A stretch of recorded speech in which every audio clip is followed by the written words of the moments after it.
¿Cómo están ustedes? En esta edición de El Campo, la Industria Verde, barreremos temas de maquinaria, temas de tecnología, algunas cosas inéditas y novedosas.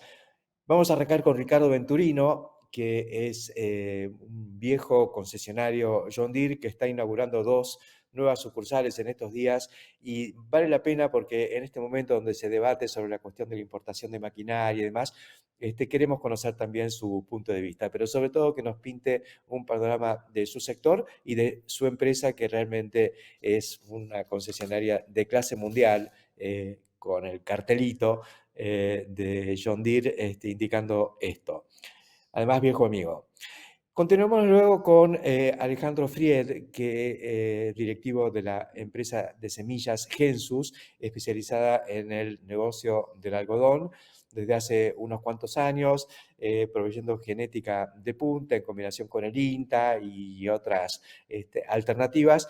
El algodón está muy dinámico. La semana que viene se va a inaugurar una planta de logística de algodón por parte de la compañía internacional Dreyfus, muy fuerte y con mucha trayectoria también en el algodón. Esto va a ser en Zárate, así que está bueno ir calentando motores para un cultivo y una producción regional fundamental para todo lo que es el NEA y también el NOA. Hablaremos luego con Alejandro Panuncio, profesor de riego de la Facultad de Agronomía de la UBA y un gran experto en la materia, 40 años trabajando en el tema, en un momento en el que algunos plantean dudas por la relación entre el costo del milímetro de riego, el equipamiento, el capital necesario y los resultados obtenidos en el marco de esta restricción que imponen los derechos de exportación y demás, y el costo argentino que todos conocemos. Así que creo que es muy interesante lo que podemos extraer del conocimiento de Alejandro Panuncio. Y como siempre, Jorge Castro, hoy con su visión sobre cómo se presenta la campaña agrícola en Estados Unidos en el contexto de la batalla por los aranceles que desencadenó Donald Trump y que tuvo la respuesta de los líderes chinos. Estos son entonces los temas que vamos a compartir con todos ustedes en esta edición de El Campo, la Industria Verde. Ya arrancamos.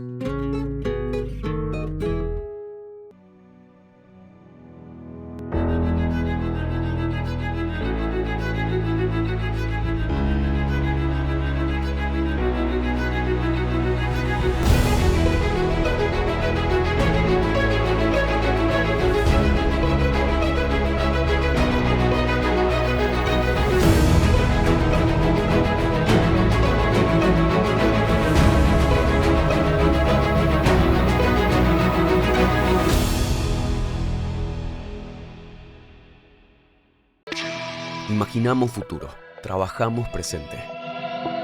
En Acron desarrollamos equipos que potencian tu producción y optimizan tu tiempo. Hoy el futuro llegó y está a tu alcance. Acron, siempre Acron.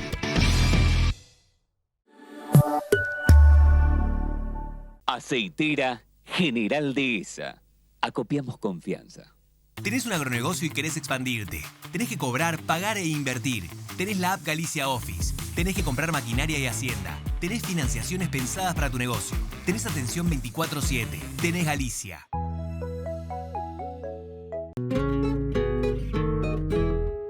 Continuamos en El Campo, la Industria Verde. Ahora me voy a dar un gusto y quiero compartirlo con todos ustedes. Vamos a conversar con Ricardo Venturino.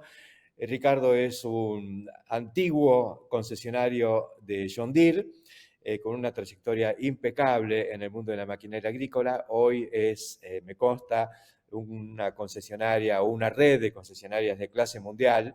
Y el motivo de convocarlo a Ricardo es porque está inaugurando una nueva sucursal, pero es él quien nos va a contar todo lo que está haciendo y todo el empuje que le está poniendo al negocio de la maquinaria aquí en la Argentina hoy. ¿Cómo estás, Ricardo? Hola, buen día. Bien, muy bien, Héctor. Muy Bueno, bien, Ricardo, trabajando. Sí.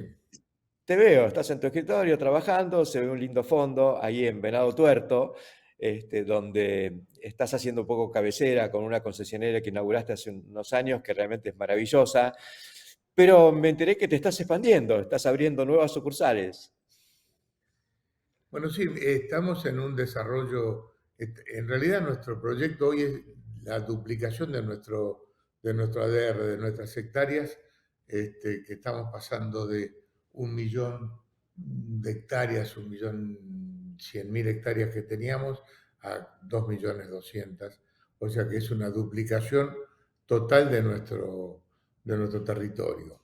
Pero es un territorio que no me preocupa demasiado porque más allá de la riqueza, de la fortaleza que tiene esa región, es una región que personalmente conozco muy bien por haber estado en años anteriores trabajando en toda esa zona, no precisamente con esta marca, pero sí con una muy buena presencia y con muy buena llegada con los productores, con toda la gente de comercio de esa zona, que específicamente es digamos, lo que era cabecera o zona central, es Justiniano Pose, acompañado por Marco Juárez, cabeza de departamento, y una región excelente. eh, y a eso se une Belleville y Las Varillas, que está ya más al norte, más entrando a la provincia de Córdoba.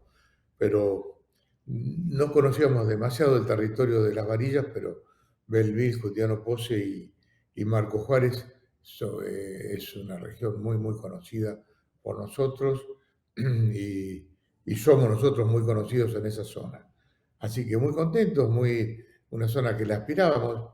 Nosotros trabajamos mucho, nos especializamos mucho en los últimos años en lo que ha sido la postventa, un tema importante para el rubro nuestro, la atención, la atención a nuestros productores y, y eso fue lo que nos ha dado una fortaleza y nos ha hecho fuerte en la región, trabajar muy bien en la postventa.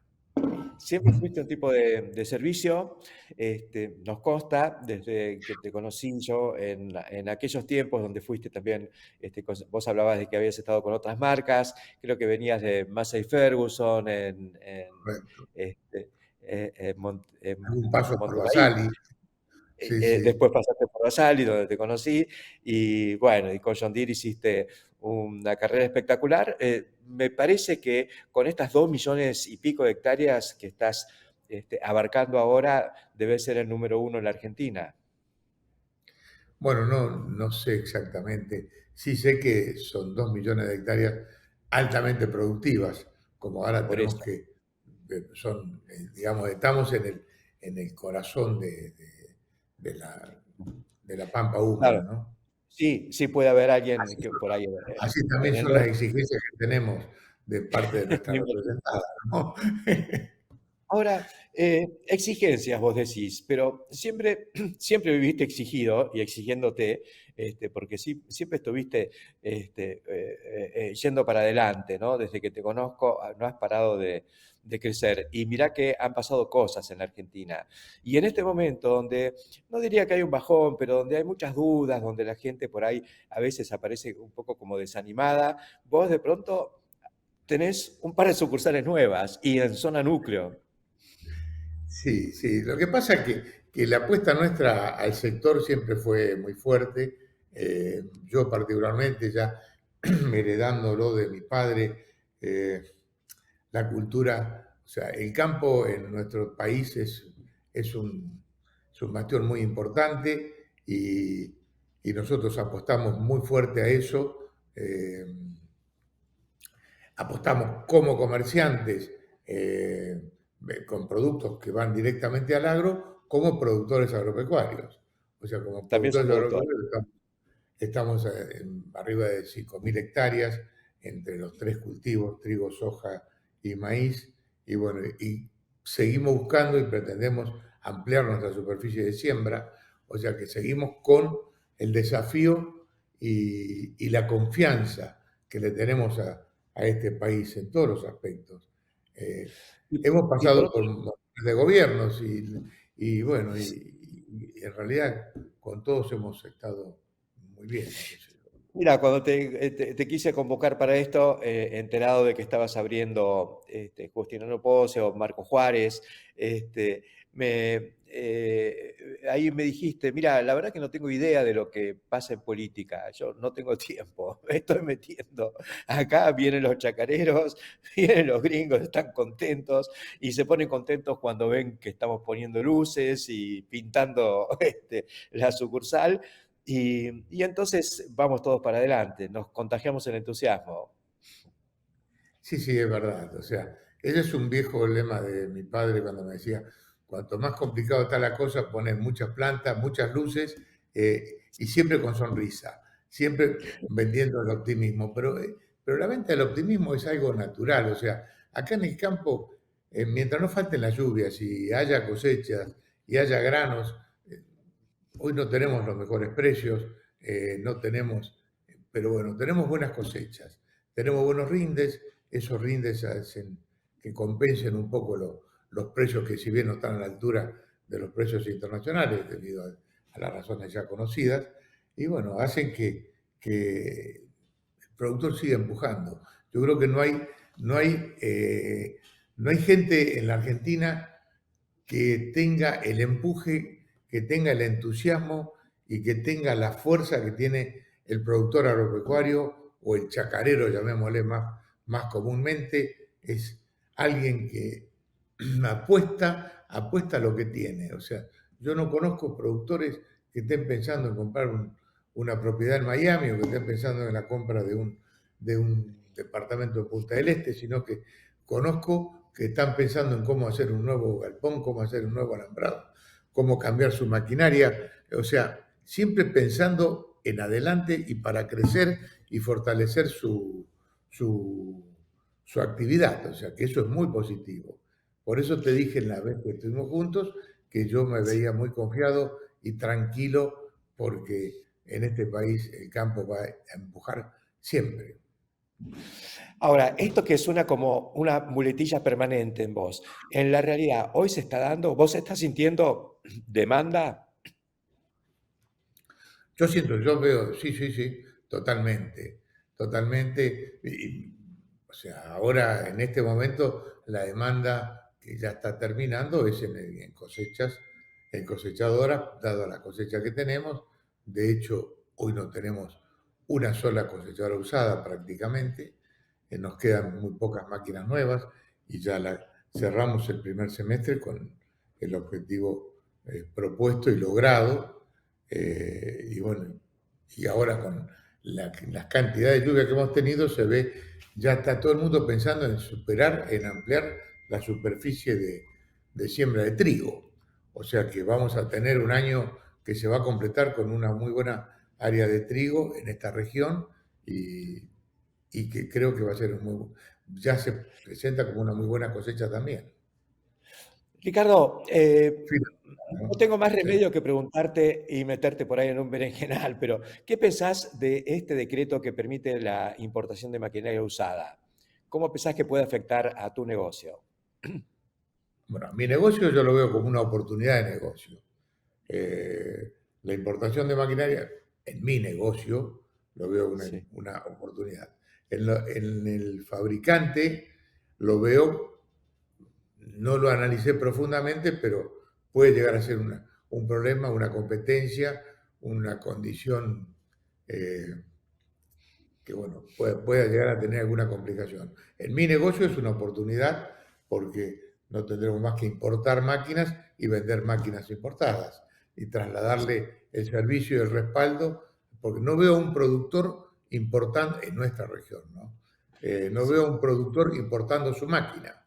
Va a Sí. querer que alguien se la importe, que alguien se la venda y que alguien se la atienda, ¿no? No es fácil invertir 500, 600, 800 mil dólares en una cosechadora o 200 mil dólares en un tractor sin tener un respaldo.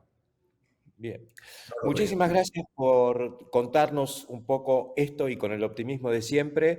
Te deseo lo mejor en la nueva zona donde te vas expandiendo, más allá de que la verdad que has tenido la habilidad, venís de una zona privilegiada y la explotaste a fondo y ahora seguís desarrollándote. Felicitaciones a vos, a todo tu equipo, a tus hijos que ya forman parte de la empresa desde hace tiempo y que son la continuidad. Así que lo mejor para todos ustedes. Hasta prontito, Ricardo. Gracias, Héctor. Y bueno, la verdad que bien has dicho vos, todo esto se ha logrado por un gran equipo que se formó atrás mío, ¿no? Porque esto solo no se hace y si no está de la mano de un equipo como el que está formado. Hoy es un equipo muy importante y muy profesional. Gracias, Así me Héctor. será hasta prontito y nosotros continuamos enseguida aquí en el campo La Industria Verde. Ya volvemos. Auspicia Chomel, para su fertilizadora destinada a microgranulados y sembradora de pasturas línea Spin. Chomel. ¿Por qué seguir insistiendo con lo mismo si podés pasarte al número 1? Los herbicidas y todo lo que apliques funcionan mucho mejor con Fulltech. Pasate al número 1. Spraytech. Una vez, siempre. Una vez que arrancamos, no paramos. Imagina poder crecer sin límites. IPESA Silo. Si lo imaginamos, podemos. ¿Sos fan de la carne vacuna? Entrá en www.carneargentina.org.ar y encontrá los mejores tips, trucos y recetas para preparar la mejor carne del mundo y disfrutarla en familia y con amigos. Estamos mejorando la productividad agrícola mundial y también mejorando la biodiversidad. Estamos aumentando el sustento de 500 millones de productores y también reduciendo las emisiones de gases de efecto invernadero. Estamos camino a una mejor administración de recursos y también marcándolo hacia una agricultura más sostenible. En Corteva, estamos produciendo un mejor futuro para nuestros productores, para nuestros consumidores y para nuestro planeta. Estamos presentes siempre. Corteva, sigamos creciendo.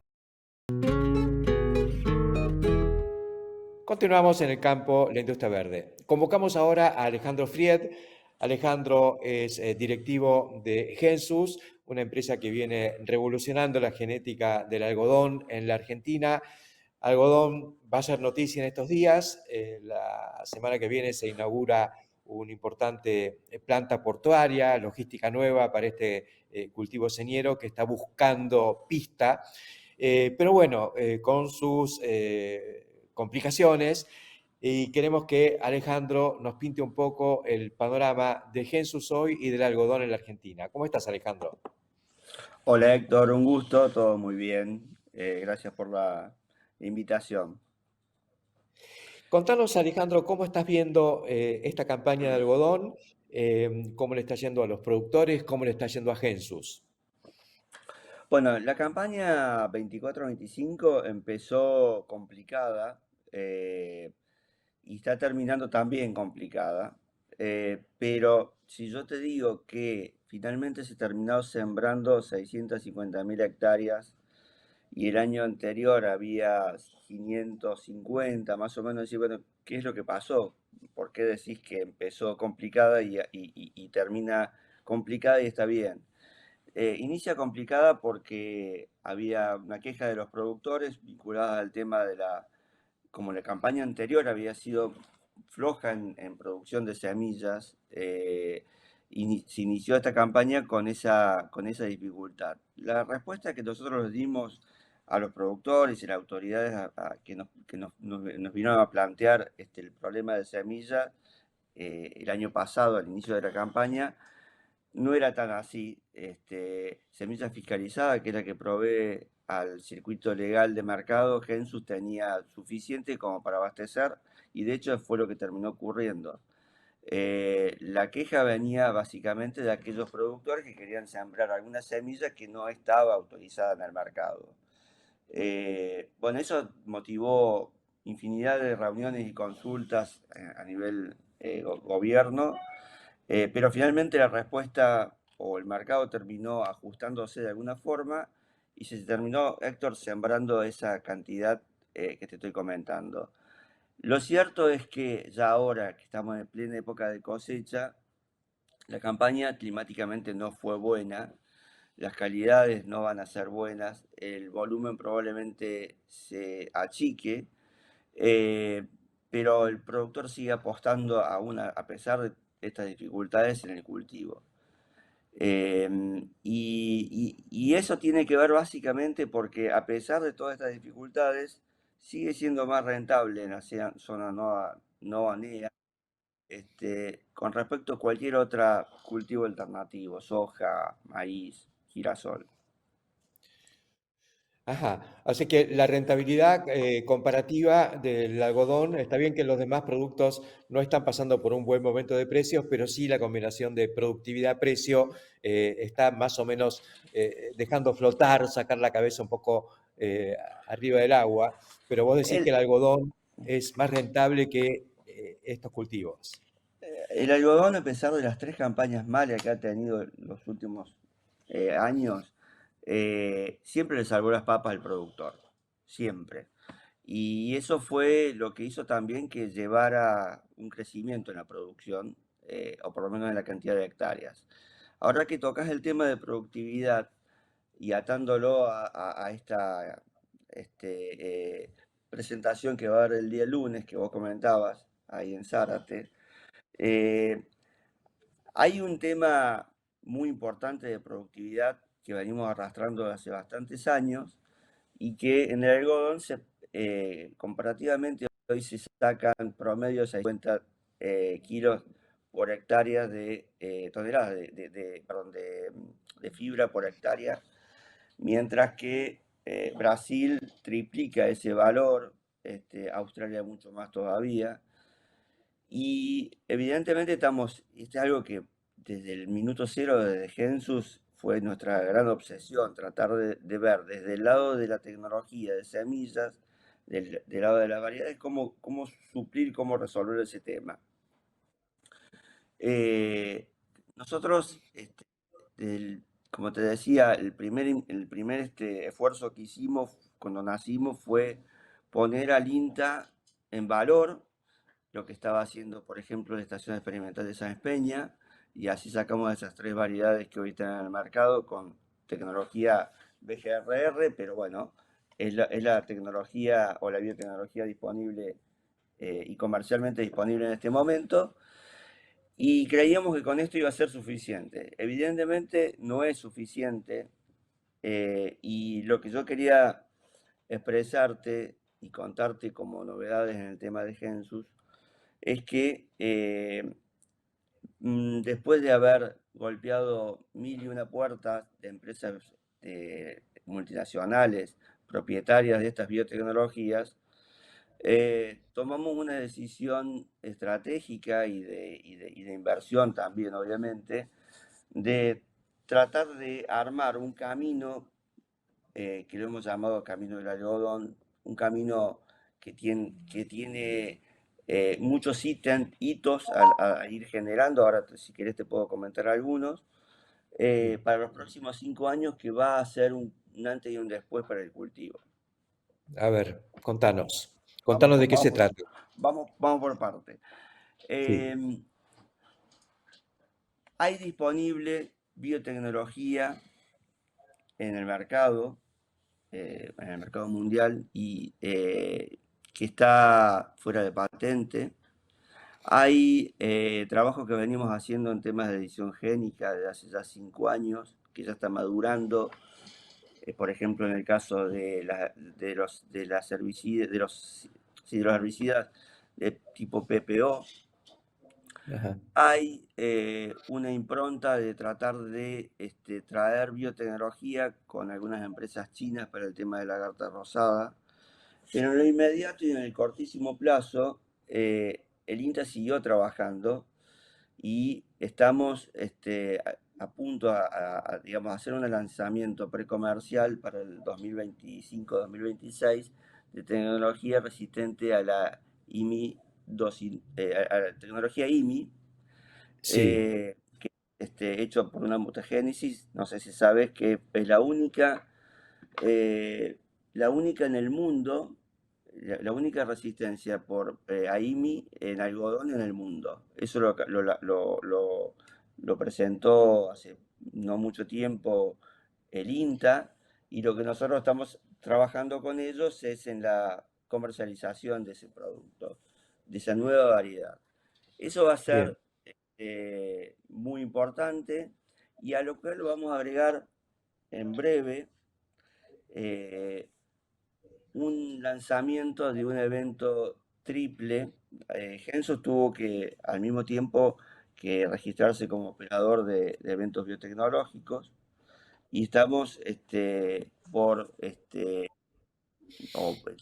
hemos presentado de evaluación de CONAVIA, de SENASA y de las autoridades regulatorias un evento triple con resistencia al glufosinato, o sea, VGRR y resistencia al glufosinato, que es una de las grandes demandas que el cultivo tiene en este momento. Lo que yo te quiero transmitir es que, y a la gente, es que en definitiva todas estas acciones dependen del esfuerzo combinado de Gensus con el INTA, y no depende de la asistencia de ninguna otra empresa a la cual tengamos que pedirle autorización. Entonces, estamos hace 9 años en el mercado y queremos seguir estando mucho más, y para eso sabemos que tenemos que devolverle o recrear productividad, y uno de los caminos es el que estoy comentando. Más que interesante todo esto, esta combinación tan fructífera con el INTA, que siempre tuvo un papel muy, muy fuerte en el tema del algodón, y me parece que la combinación que han desarrollado con Gensus ha permitido, con todos los avatares y todas las complicaciones de la remuneración al obtentor, han podido flotar y seguir adelante, y ahora con nuevas propuestas. Te agradecemos muchísimo estos minutos.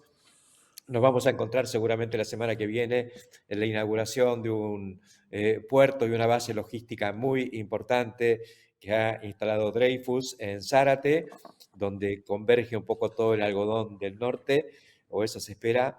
Así que allí seguiremos conversando de estos temas y transmitiéndolos luego a todos los que nos están mirando. Hasta prontito, Genial, Alejandro. genial, Héctor. Muchas gracias.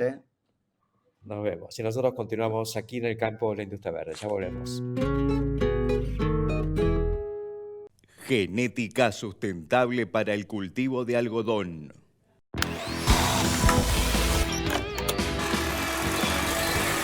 En STIHL innovamos con calidad, tecnología y servicio para inspirar tus momentos e historias.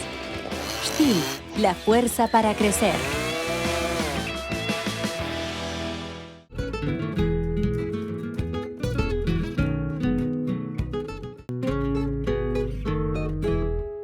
Continuamos en el campo, la industria verde, y con temas tecnológicos. Vamos a conversar con Alejandro Panunzio, docente, ingeniero agrónomo, experto en riego y profesor en esta materia. Así que tenemos mucho para conversar. Alejandro, ¿cómo estás? Te damos buenos días y muchas gracias por estar aquí. Buenos días, Héctor. Muchas gracias por la invitación.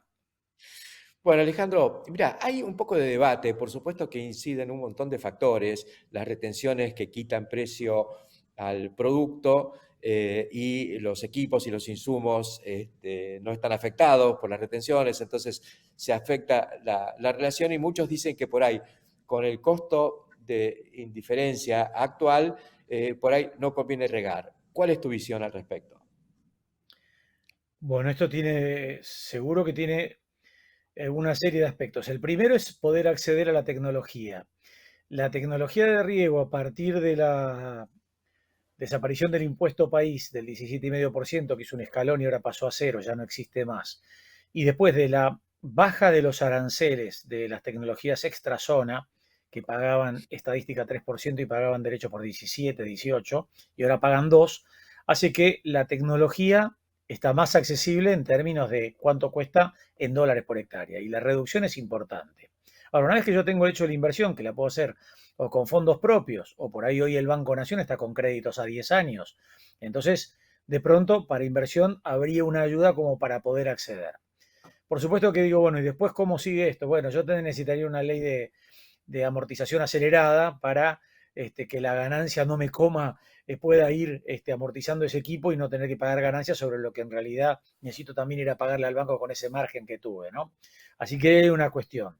La devolución de los saldos de IVA es importante porque compra un equipo de riego, tiene su IVA, y la cuestión es qué pasa con ese IVA, que uno cuando hace el primer cálculo no lo tiene en cuenta, pero cuando va a pagar la tecnología tiene que pagarlo. O sea que ahí hay otro aspecto que si queremos favorecer la incorporación tecnológica, lo tenemos que considerar. Esto afecta, por ejemplo, también a las economías regionales, que cuando uno exporta sin IVA, porque es uno el exportador directamente y te quedan unos créditos fiscales que se recuperan al año y medio y en pesos y pagando un 8 a 10% de honorarios a quien te lo recupera, con lo cual la pérdida es grande y eso termina siendo un costo. Y después lo que tenemos es el costo del milímetro aplicado, es lo que viene a continuación. Y uno dice, bueno, ¿cuánto cuesta el milímetro aplicado?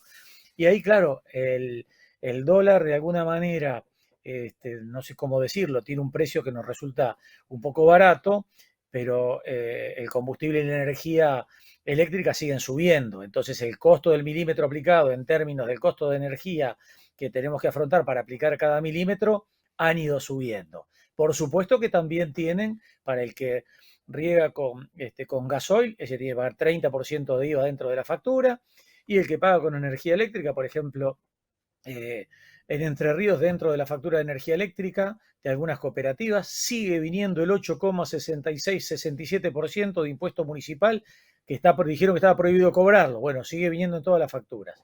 Y el IVA que se paga es 27% más 3 de retención, 30%. Todo eso es un obstáculo para regar. Esto desde el punto de vista impositivo. Después, del punto de vista del costo, dijimos que el costo de la energía, bueno, es importante. Ahí viene el capítulo de energías renovables, que uno dice, bueno, ¿y cómo lo resuelvo con energías renovables? Bueno, con energías renovables, bueno, yo creo que el ejemplo de Uruguay en cómo encarar este tema, promocionando el uso de estas energías y ayudando a que uno las pueda pagar en el tiempo, colabora en gran medida, porque si no el costo es muy importante para afrontar en una primera instancia. Y después hay un aspecto que tiene que ver con lo nuestro, que ya sería lo agronómico, que uno dice, ¿cuándo regar?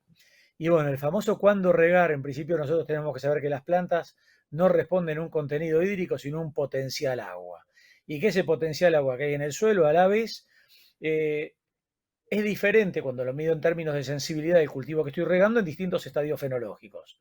O sea, yo necesito un potencial agua por cultivo y por estadio fenológico. Tenemos que tener presente que en el mundo, no en la Argentina, el riego tiene un 56% de eficiencia. O sea, en el mundo para regar las 340 millones de hectáreas tendríamos que regar 1.700 kilómetros cúbicos de agua. Sin embargo, se utilizan 2.700. Esto considerando todos los cultivos, considerando todos los sistemas. O sea, hay un tema de eficiencia ahí que tengo que conocer. ¿Qué quiere decir eso? Yo tengo la máquina, el equipo de riego por goteo, el equipo de riego por pivot, y tengo un diamante en bruto, pero tengo que saber qué voy a hacer con él. Tengo que saber cómo manejar mi Fórmula 1. Entonces, bueno, por un lado está cómo lo manejo para regar de la manera más eficientemente posible y no pagar costo de energía por lo que no me va a rendir luego el agua almacenada en el suelo. Y después, ¿cuándo riego? Para ver qué impacto tengo. Entonces, por ejemplo, hay un modelo, se llama de Doornbos y Kazan, que habla de la evapotranspiración relativa y del rendimiento relativo. Y vemos, para cada estadio fenológico eso tiene un K, un coeficiente, que lo busco y me dice, mire, cuando el maíz está comenzando a crecer, el impacto del agua es pero bajo, pero cuando está en floración es muy alto. Entonces, bueno, si yo te digo, yo tengo este presupuesto de riego y este déficit, ¿dónde pongo los milímetros? Y cuando tiene más impacto. Entonces, claro, es como que regar es un mundo nuevo, amplio, que nos demanda más trabajo y que nos lleva a otros umbrales productivos. Pero si no hacemos todo ese recorrido, compramos la máquina, la ponemos a funcionar y por ahí estamos gastando en algunas cosas que no deberíamos y al revés. Y por ahí nos regamos cuando debemos y regamos cuando no debemos. Más que interesante todo lo que nos estás comentando. Vos como docente, ¿estás sintiendo más demanda de información y de conocimiento?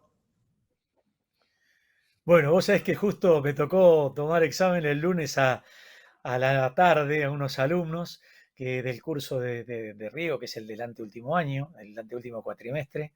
Y bueno, yo normalmente cuando tomo los lunes damos clases de consulta los viernes a la noche, los sábados a la noche y los domingos a la noche.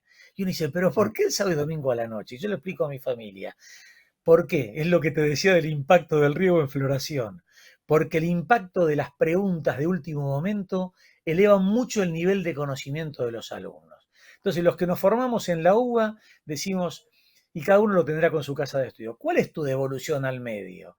Y que bueno, que en este momento, que es la última, digamos, etapa profesional, llevo 40, este mes cumplo 40 años de docente en la UBA, habiendo empezado de ayudante alumno y siendo profesor titular plenario ahora, ¿no? Y bueno, mi función es, y mi devolución es que los alumnos aprendan más, aprendan mejor y colaborar con ese proceso, porque al final los recursos humanos son los que mandan. Cuando uno dice, yo quiero un aumento de sueldo, bueno, señor, su aumento de sueldo es función de la productividad de lo que usted hace. ¿Está trabajando bien últimamente? ¿Está trabajando mejor? Se merece un aumento. ¿No está trabajando mejor? No generó el producto marginal como para que yo tenga el ingreso marginal y pueda pagarle a ustedes más.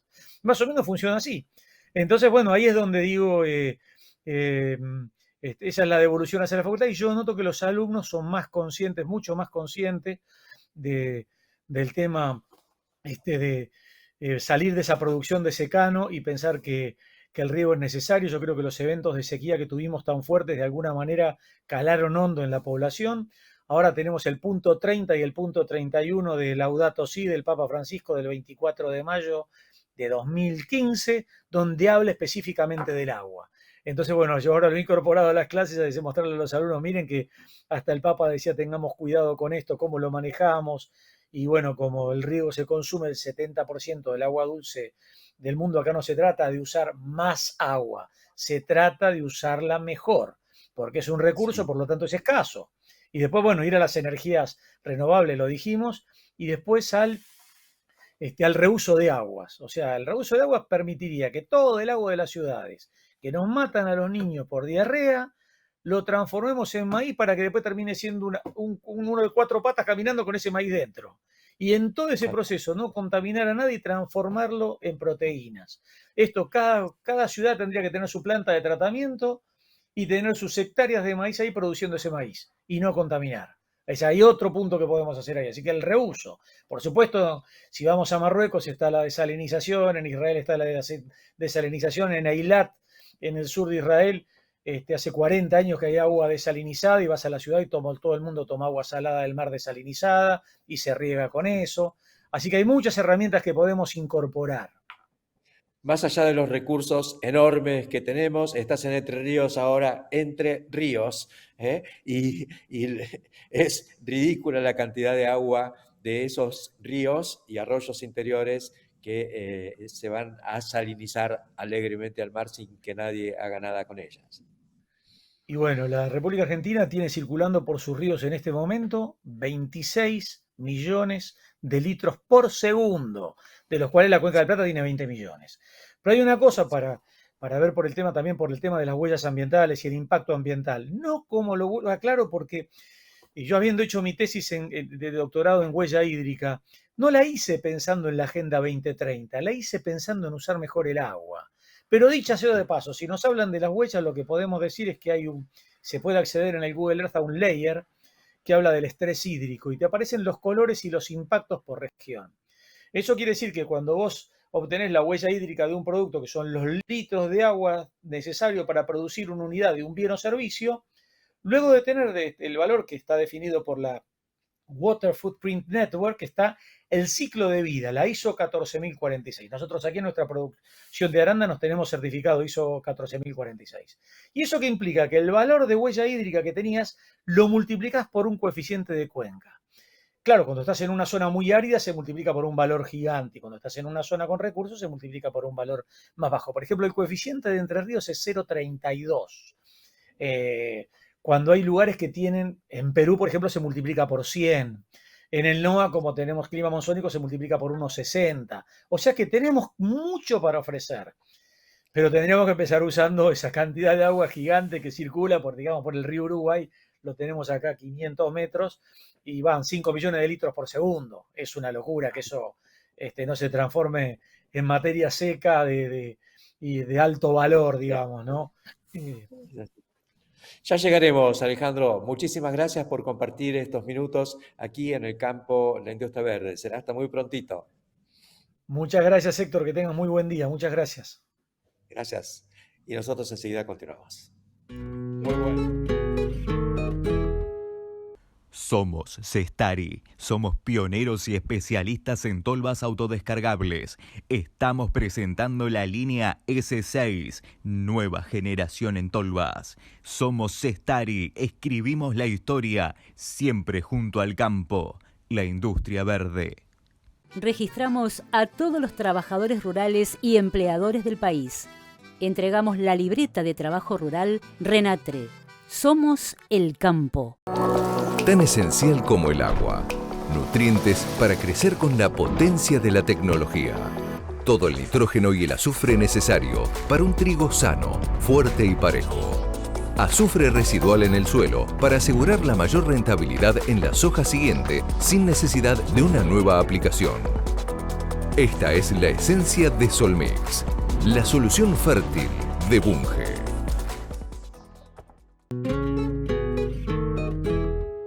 Nuevo encuentro con Jorge Castro. Jorge, viene una nueva campaña, ya está en marcha en el hemisferio norte, concretamente en Estados Unidos, con lo emblemático que es el maíz.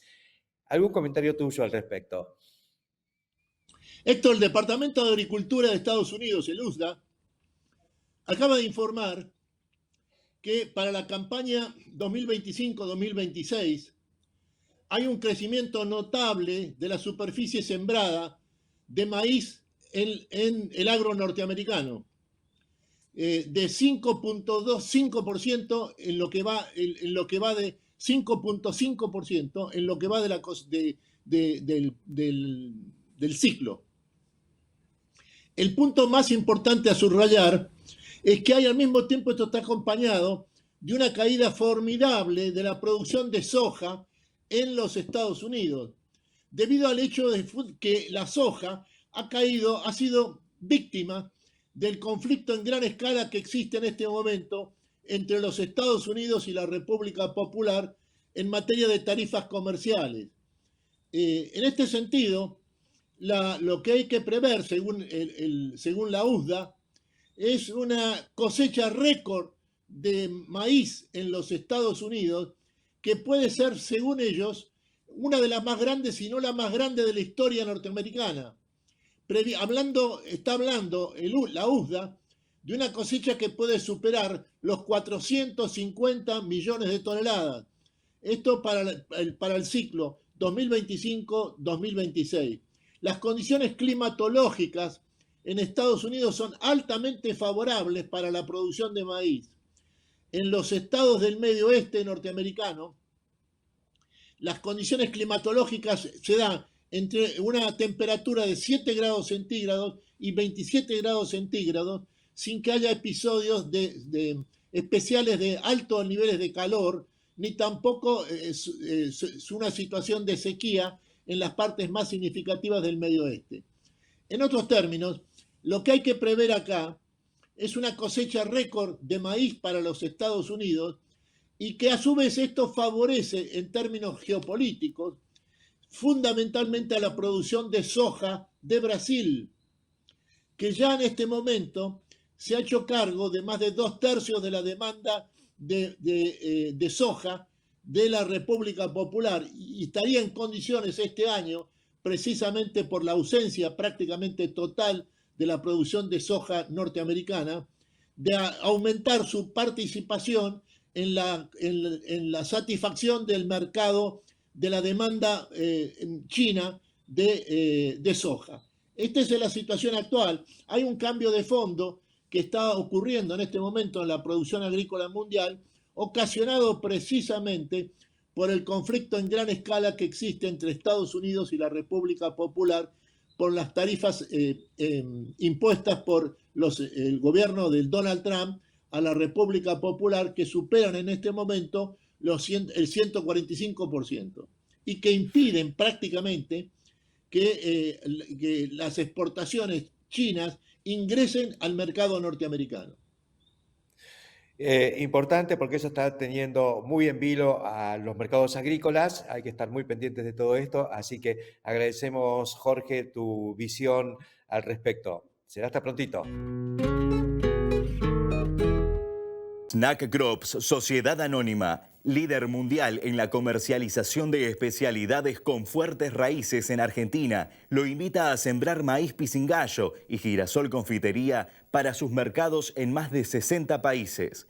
Contáctenos al 011 5246 1901, vía mail a sergio.casas@snackcrops.com o bien visítenos en nuestra planta industrial ubicada en Pehuajó, provincia de Buenos Aires. Y ahora, el premio Agribusiness Review a la compañía del año. Y el ganador es ALZ Agro. Obtuvimos el primer premio a la agricultura sustentable en América Latina, un logro que sustenta todo lo que hacemos. Conoce más a alz-medioagro.com.ar. ALZ Agro, en todos los campos.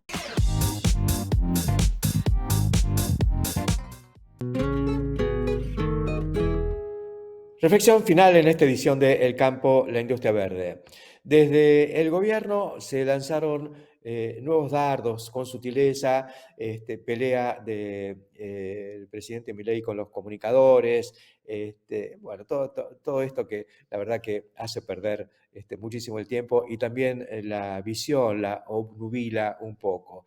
Pero no podemos dejar de marcar algunas cosas. El propio presidente de la Sociedad Rural, Nicolás Pino, puso paños fríos a aquel comentario que había hecho Milei después de la unificación cambiaria con la banda de precios del dólar, que fue muy bien recibida por el sector y que sin duda es una medida que va en el sentido de las cosas que se estaban pidiendo y que pedía toda la sociedad, el mundo económico, como un requisito básico para ir reactivando la economía, pero bueno, quedaba pendiente el tema de las retenciones, y cuando Milei dijo, bueno, ahora avívense o algo así y vendan porque después vuelven las retenciones, no fue una frase feliz, quiso decir otra cosa, después vuelve el sistema anterior, pero bueno, se amplificó y quedó de esa manera, como que después vuelven las retenciones y demás.